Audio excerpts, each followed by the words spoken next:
Hola a todos y todas, aquí Juan Oleitos.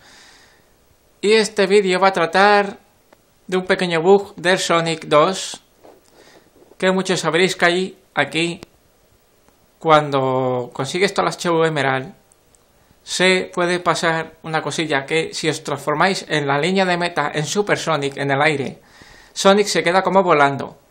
Y esto es lo que me ha pasado aquí. Como veréis, ¿veis? Tails, ¿veis ahí como Sonic está volando? Esto suele pasar cuando te transformas en Super Sonic al final de una zona.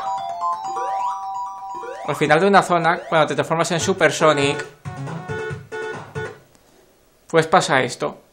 No es un bug que joda, aunque una vez me jodí una partida, la verdad, pero no suele joder, porque normalmente te tagan la pantalla como pasada.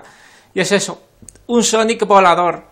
Cuando te transformas, cuando cruzo la línea de meta, das el salto y en ese momento, justo momento has rozado la meta y das un salto para transformarte en Super Sonic, pasa eso, que se queda bloqueado ahí el erizo en el aire. Pero no suele a veces te jode la partida, otras veces no, según le dé.